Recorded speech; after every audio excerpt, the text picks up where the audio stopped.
Hello बच्चों, कैसे हैं आप सब? अच्छे होंगे। और आज 14th ऑफ अप्रैल को बाबा साहब भीमराव अंबेडकर जी की जयंती है। और इस अवसर पर आज हम लोग उनकी लाइफ रिकॉर्ड करेंगे, उनके स्ट्रगल्स के बारे में जानेंगे और ये जानेंगे कि उस व्यक्ति ने अपने जीवन में किन किन संघर्षों को फेस किया और उसके बाद भी आज वो इतिहास के पन्नों में स्वर्णिम अक्षरों में लिखा गया। तो चलिए बच्चों, शुरू करते हैं और डिकोड करते हैं अंबेडकर, बाबा साहब भीमराव अंबेडकर जी की लाइफ को। बाबा साहब भीमराव अंबेडकर को डिकोड करना, सबसे पहली बात, आधुनिक भारत के निर्माता। बिल्कुल सही बात है। अगर आपको जानना है, ये एक ऐसी पिक्चर है जिसमें आप पूरी की पूरी उनकी लाइफ को देख सकते हैं। Why is he called the symbol of knowledge? उन्हें सिंबल ऑफ नॉलेज क्यों कहा जाता है, ये अभी हम लोग आगे जानने वाले हैं कि ऐसा क्या खास था उस व्यक्ति पे जिसे सिंबल ऑफ नॉलेज कहा गया।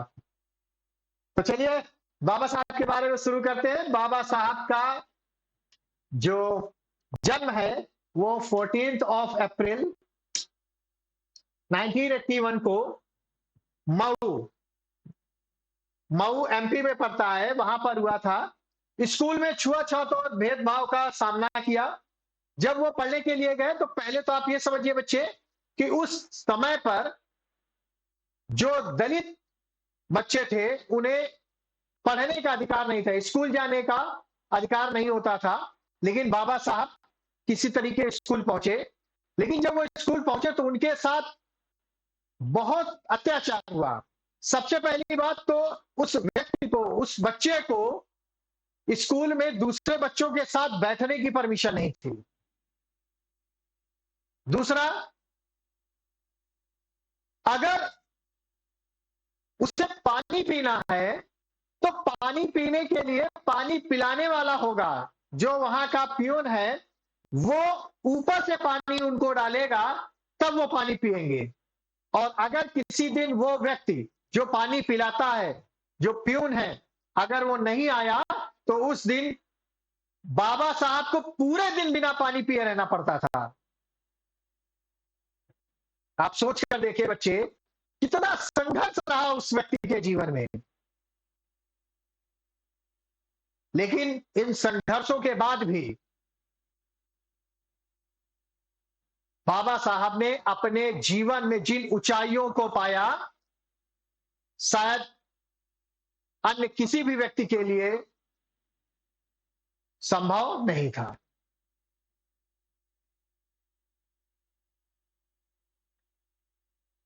इन संघर्षों के बावजूद बाबा साहब पढ़ने में कितने अच्छे थे, आप इससे अंदाजा लगा लीजिए कि 32 डिग्रियां थी उनके पास और वो 9 भाषाएं जानते थे।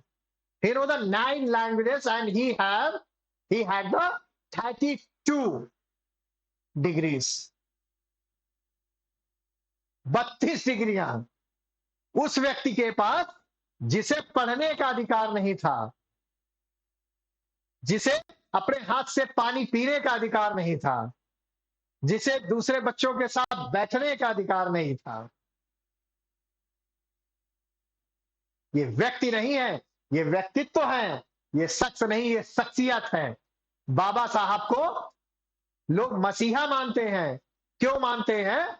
क्योंकि उन्होंने इतने संघर्षों के बाद भी भारत के संविधान के निर्माण में जो योगदान दिया वो अमूल्य है। उन्हें हम और आप शब्दों में बयां नहीं कर सकते। एग्जाम फैक्ट्स के लिए मैं आपको बता देता हूं कि first Indian to pursue a doctorate in economics abroad, ये भारत के पहले ऐसे व्यक्ति थे जो अब्रॉड से इकोनॉमिक्स की डिग्री करके आए थे, वो भी डॉक्टरेट की डिग्री, मतलब पीएचडी। अब्रॉड से, विदेश से इकोनॉमिक्स में पीएचडी थे। भारत के पहले व्यक्ति। बहुत सारे ऑर्गेनाइजेशंस बनाए बाबा साहब ने, जैसे बहिष्कृत हितकारिणी सभा 1924 में बनाई गई। इंडिपेंडेंट लेबर पार्टी बनाया था इन्होंने 1936 में। Schedule caste federation 1942। ये याद रखिएगा बच्चे, ये सारी चीजें आपको एग्जाम में देखने के लिए मिल जाएंगी। कभी कभी पूछ लेता है कि कौन कौन से उन्होंने ऑर्गेनाइजेशंस बनाए और कब कब बनाया। तो बहिष्कृत हितकारिणी सभा 1924, independence labour party 1936, schedule caste federation 1944।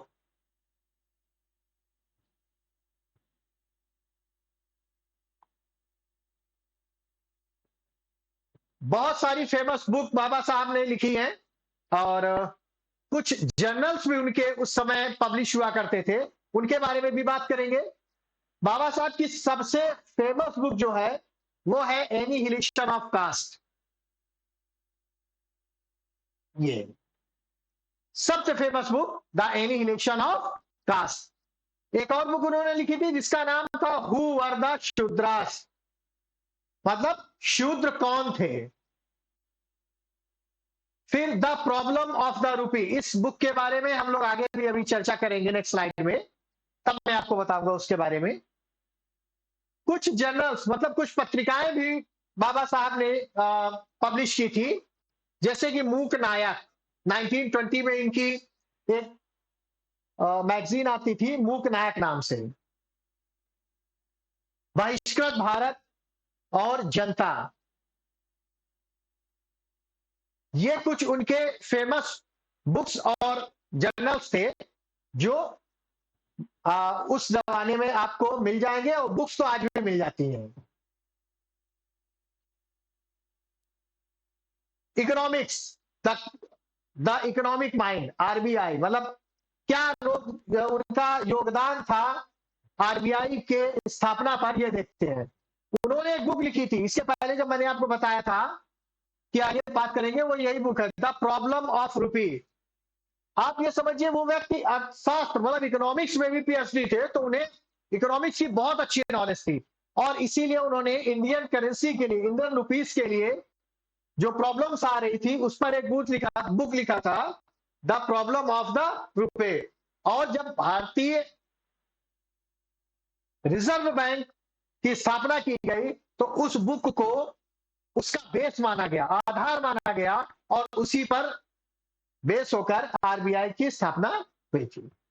He was the key figure in the forming of the finance commission of India.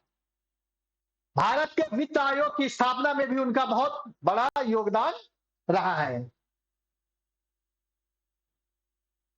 एक महान सत्याग्रह हुआ था बच्चे 1927 में, बहुत कम लोग इस सत्याग्रह के बारे में जानते हैं, मैं आपको बता देता हूं।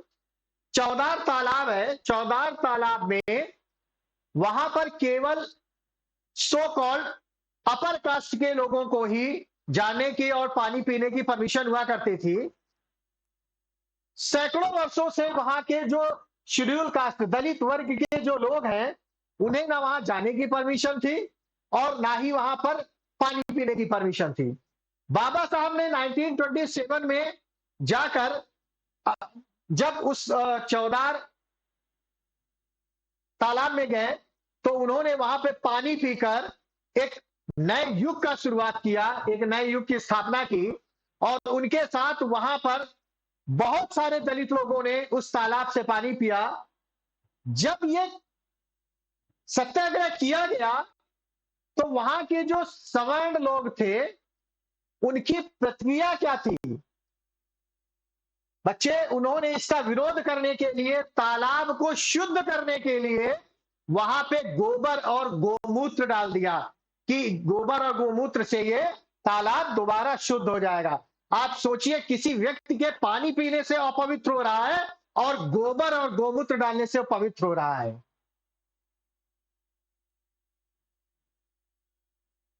और ये बहुत पहले की मैं बात नहीं कर रहा, ये बात हो रही है 1927 की, 1927 की। इसी भारत में, इसी देश में हम अपने ही भाइयों के साथ सिर्फ इसलिए डिस्क्रिमिनेट करते थे, भेदभाव करते थे, क्योंकि वो किसी एक विशेष वर्ग या विशेष जाति से बिलोंग करते थे। बहुत कुछ है बेटा कहने के लिए, बहुत कुछ है बताने के लिए। उस समय किस तरीके से लोग अपनी लाइफ में स्ट्रगल कर रहे थे, सिर्फ इसलिए कि वो किसी खास रिलीजन या किसी एक खास कास्ट या वर्ग से बिलोंग करते थे। आप सोच भी नहीं सकते, कल्पना भी नहीं कर सकते। बच्चे, उस समय के लोग ये मानते थे कि अगर किसी दलित की परछाई भी पड़ जाए तो हम अपवित्र हो जाएंगे, परछाई पड़ने से। जो दलित वर्ग के लोग थे, उन्हें किसी भी सार्वजनिक जगहों पर, सार्वजनिक तालाबों पर, सार्वजनिक कुओं पर, मंदिरों पे जाने की परमिशन नहीं होती थी। कहते थे कि अगर वो लोग ऐसी जगहों पर चले जाएंगे तो वो स्थान अपवित्र हो जाएगा।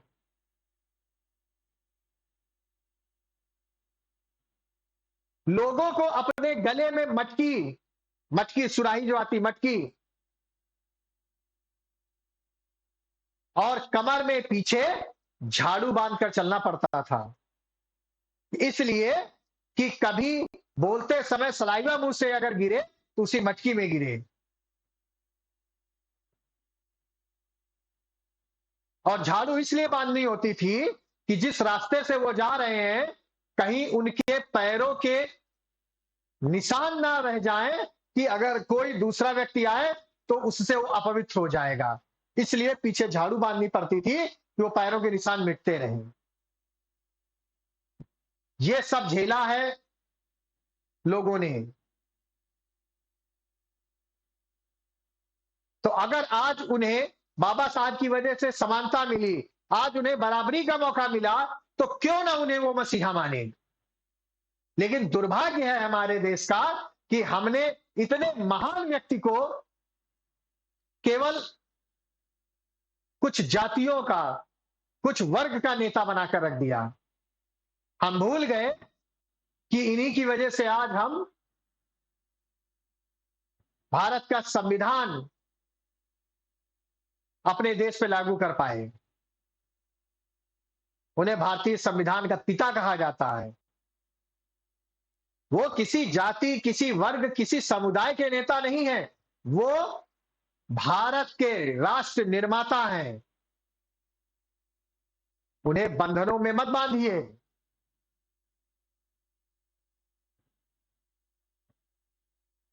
खैर, आइए टॉपिक पे आते हैं।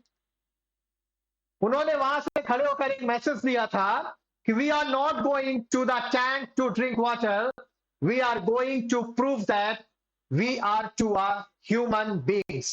उन्होंने कहा था कि हम उस तालाब से पानी पीने नहीं जा रहे, हम ये बताने जा रहे हैं कि हम भी इंसान हैं।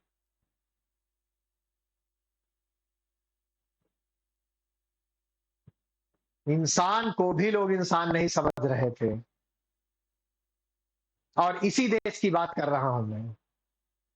आज भी आपको ऐसी घटनाएं देखने के लिए मिल जाती हैं कभी कभी न्यूज़पेपर्स में, न्यूज़ चैनल्स में आपको, कि कभी कोई दलित बारात लेकर गया, घोड़ी पे चढ़ के निकल गया, तो वहां के कुछ सो कॉल्ड अपर कास्ट लोगों ने उनको बारात नहीं जाने दी, या वहीं रोक लिया गया, या मारपीट हुई।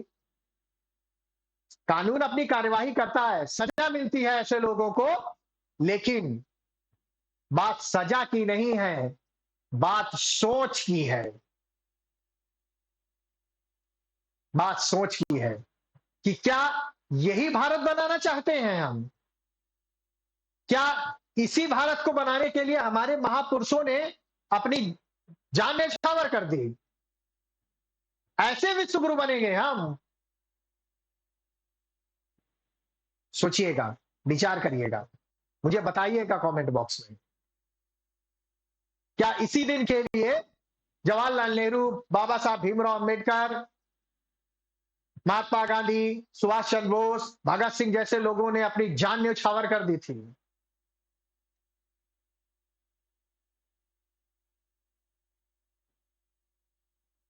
सोचिएगा।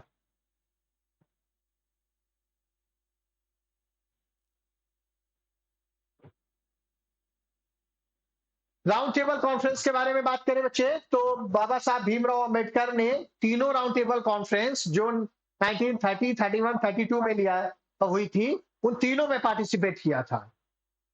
ठीक है, ये लंदन में राउंड टेबल कॉन्फ्रेंस हुआ करती थी, और सेकेंड राउंड टेबल कॉन्फ्रेंस में आपको मालूम है महात्मा गांधी जी ने भी पार्टिसिपेट किया था। ठीक, तो इन्होंने तीनों राउंड टेबल कॉन्फ्रेंस में पार्टिसिपेट किया था, और ये चाहते थे कि जो शेड्यूल कास्ट का जो रिप्रेजेंटेशन है, उसके लिए सेपरेट इलेक्टोरेट्स होना चाहिए, मतलब अलग से निर्वाचक स्थल होने चाहिए। वो ये कहते थे कि ऐसे स्थानों में जहां पर दलित ज्यादा है, वहां पे केवल, बाबा साहब का कहना था कि केवल दलित कैंडिडेट ही खड़ा हो और दलित ही केवल वोट करे। लेकिन गांधी जी इस बात के बिल्कुल खिलाफ थे, और बाद में फिर एक पूना पैक्ट साइन होता है पुणे में, महात्मा गांधी और बाबा साहब के बीच में, और महात्मा गांधी ने बाबा साहब से कहा था कि आप चाहे ज्यादा सीटें ले लीजिए, रिजर्व सीट्स, लेकिन वोट डालने का अधिकार सबको दीजिए। और बाद में पूना पैक्ट के बाद बाबा साहब ने अपनी जीत छोड़ी, और एक रिजर्वेशन सिस्टम चालू हुआ, जिसमें उन सीट्स पे केवल दलित कैंडिडेट ही इलेक्शन में कंटेस्ट करते हैं, बट वोट सब लोग कर रहे हैं। आज भी ऐसा ही होता है।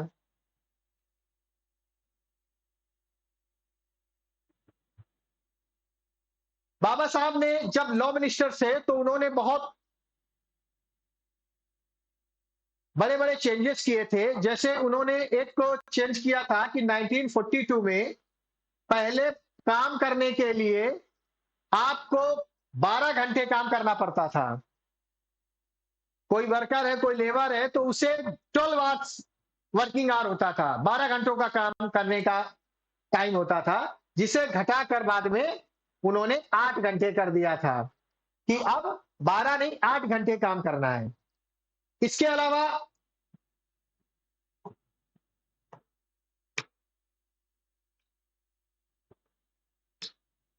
अलावा डीए, टीए, मतलब जो महंगाई भत्ता है, इंश्योरेंस है, बीमा है, और मेडिकल लीव जैसी भी शुरुआत उन्होंने की थी।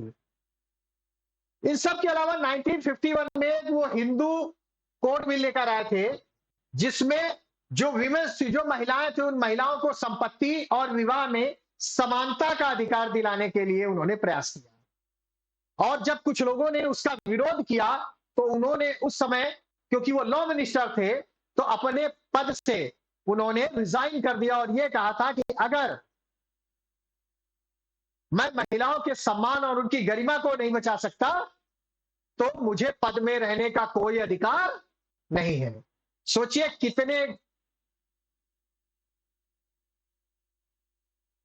बड़े दिल के व्यक्ति रहे होंगे कि महिलाओं के सम्मान और गरिमा को बचाने के लिए उन्होंने लॉ मिनिस्टर जैसा पद एक पल में छोड़ दिया।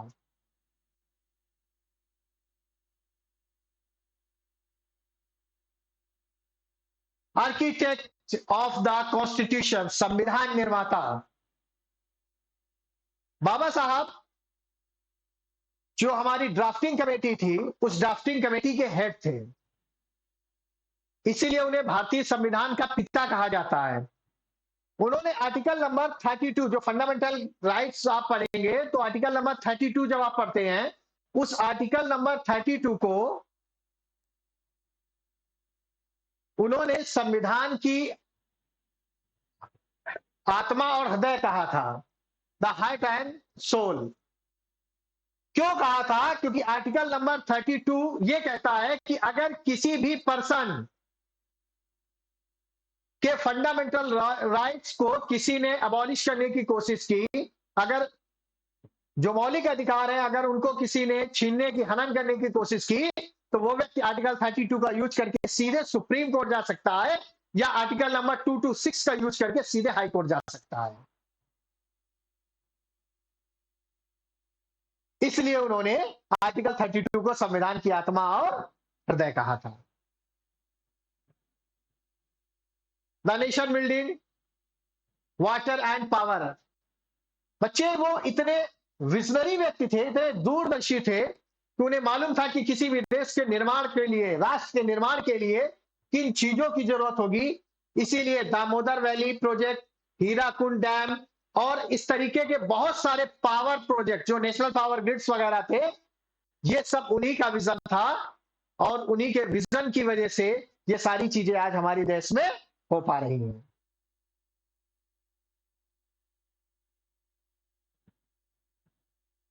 अगर पर्सनल लाइफ और उनके स्ट्रगल्स के बारे में देखा जाए, तो बाबा साहब की पूरी लाइफ आपको संघर्षों से भरी हुई मिलेगी। बच्चों, गरीबी और संघर्षों के कारण उन्हें अपनी पत्नी रमाबाई और 4 बच्चों को खोना पड़ा। इन सब के बावजूद इतना कष्ट, इतना दुख सहने के बाद भी बाबा साहब रुके नहीं, और उसी मेहनत और लगन के साथ हमेशा राष्ट्र की सेवा, राष्ट्र के निर्माण के लिए लगे रहे। A man who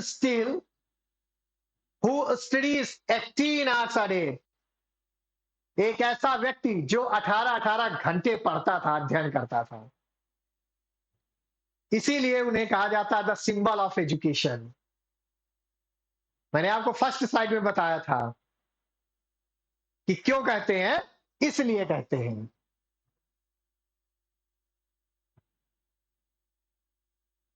बच्चे, बाबा साहब ने अपने जीवन के आखिरी क्षणों में हिंदू धर्म को छोड़कर उन्होंने बौद्ध रिलीजन को, बौद्ध धर्म को अपना लिया था। नागपुर में 1956 में अपने 5 लाख अनुयायियों के साथ, मतलब 5 लाख फॉलोवर्स के साथ, उन्होंने बौद्ध रिलीजन को अडॉप्ट कर लिया। बहुत सारे लोग उनके इस डिसीजन को क्वेश्चन भी करते हैं, लेकिन वो ये भूल जाते हैं कि किसी भी धर्म को मानना ये उनका फंडामेंटल राइट है, ये हमारा फंडामेंटल राइट है।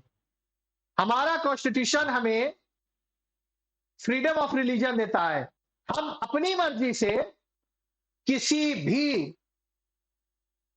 धर्म को अपना सकते हैं। वो हमेशा ये कहते थे कि I was born a Hindu but I will not die a Hindu. मैं हिंदू पैदा हुआ हूं, लेकिन मरूंगा नहीं।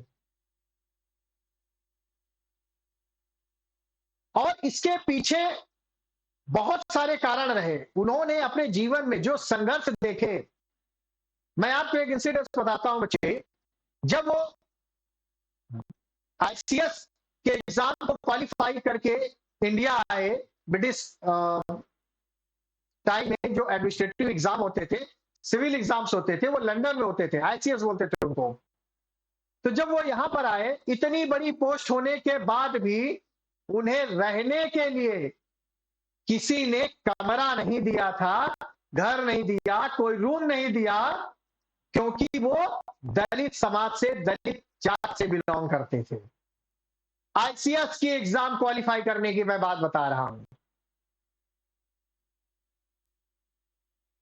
उसी धर्म, मतलब हिंदू धर्म के लोगों ने ही नहीं उनको रहने दिया, और बाद में उन्हें जान बचाकर जब लोगों को पता चला कि ये किस घर में रह रहे हैं और दलित जाति से हैं, तो वहां पर लोगों ने इनके घर में हमला कर दिया। इनको अपनी जान बचानी पड़ी वहां से। इन सब चीजों से बाबा साहब बहुत दुखी हुए, और इसीलिए लास्ट में उन्होंने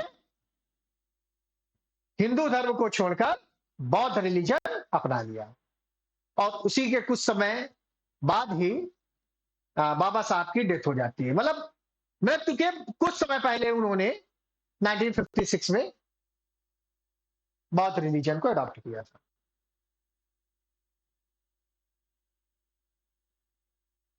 बच्चे, बाबा साहब कहते थे शिक्षित बनो, संगठित रहो और संघर्ष करो। Educate, agitate and organise. कितनी अच्छी बात, ये 3 शब्द नहीं है, जीवन के मूल मंत्र हैं। एजुकेटेड रहिए, शिक्षित बनिए, ऑर्गेनाइज रहिए, मिलकर आपस में एकता और अखंडता के साथ रहिए और संघर्ष करिए।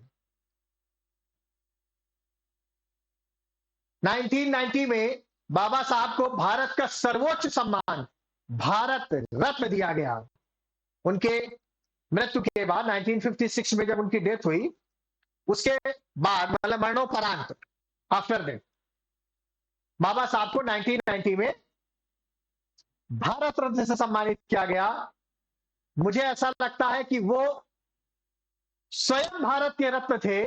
भारत रत्न तो उनके लिए सिर्फ एक प्रतीक है, एक सिंबल है।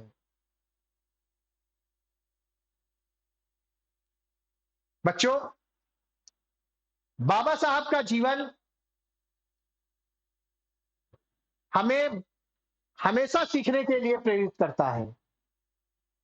मैंने पूरी की पूरी बायोग्राफी, उनकी जीवनी इस पिक्चर में लगा दी है। 14 अप्रैल 1981 को मऊ में उनका जन्म हुआ।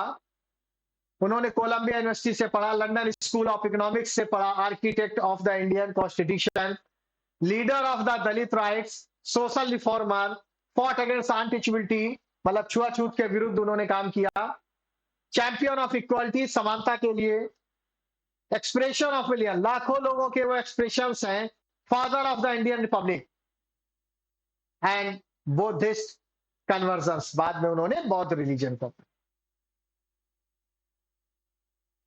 बच्चों, ये शख्स नहीं है, ये शख्सियत है। ये व्यक्ति नहीं, ये व्यक्तित्व है। आज के इस डिकोड इंडिया भाई उत्तम सर के सेशन में हमने बाबा साहब की जयंती पर उनकी लाइफ को डिकोड किया है। मेरी इच्छा है कि जो भी महापुरुष हमारे देश में रहे हैं, उन सब के बारे में आपको जानना चाहिए।